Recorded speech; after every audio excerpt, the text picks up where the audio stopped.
So why hand drawing? Because renderings are kind of outdated and everywhere, and they're so expected at this point. On the other hand, hand drawings can be more engaging because it communicates the simplicity of space, material, and light without the fine details of a rendering, which can sometimes distract the client. This fresh way of representation is right away understandable to everyone with a story that will put a smile to their face.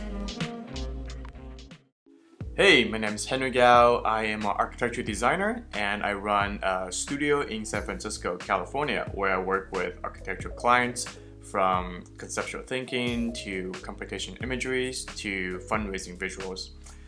I have a particular skill set in hand illustration where I can produce compelling visuals in a pinch.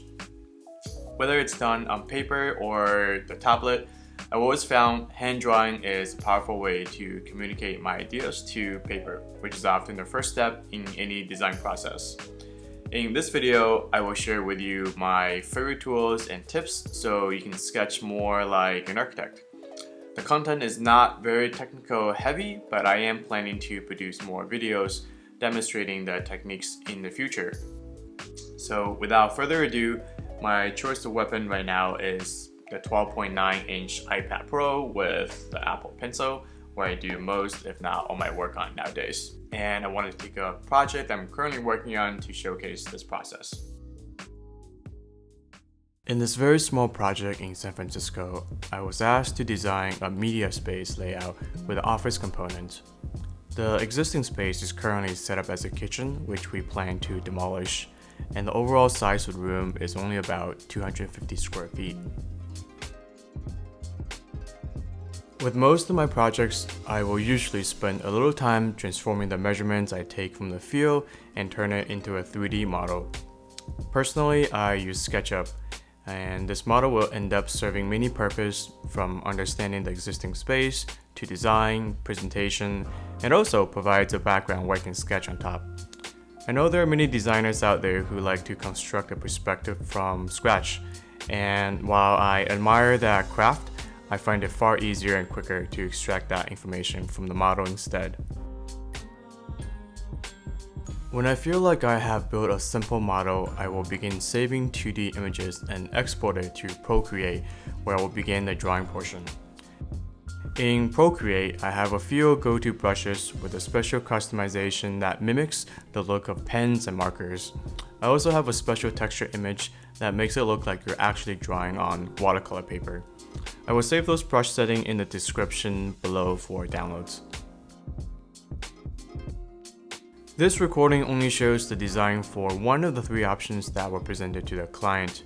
In this option, I already had a loose concept in my mind before the illustration, which was to create a continuous wall of cabinetry that connects the TV side and office side together.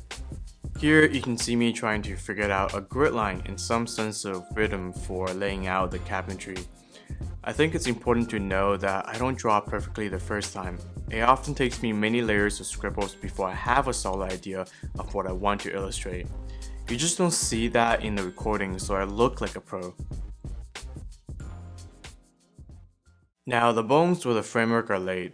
It's time to embellish the drawing with more details which will give it a sense of scale and depth.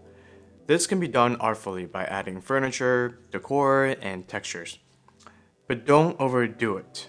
It should look like a well-staged photo from Architectural Digest and not to look like a house that hasn't been cleaned for weeks. After a substantial composition is finished, it's time to add some color and mood. For that, I have my special marker brush. Don't worry if you can't pick the right color the first time. The beauty of drawing digitally is you can pick and adjust color at any step of the way, as long as you make it easy for yourself by coloring on different layers.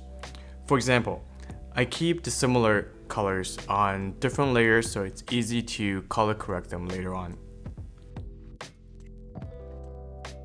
When everything is done, I like to sleep on my drawing a little and add any final touches the next day when I have a fresher eye.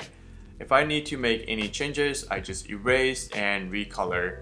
No more days running to the light table, scanning the trace at the copy machine and then bringing it into Photoshop to bring it all together. If you found this video helpful, please give it a thumbs up. Let me know what else you would like to know and learn in the comments below. My goal is to release more contents where I can go into depth about exactly how I draw and help you sketch better.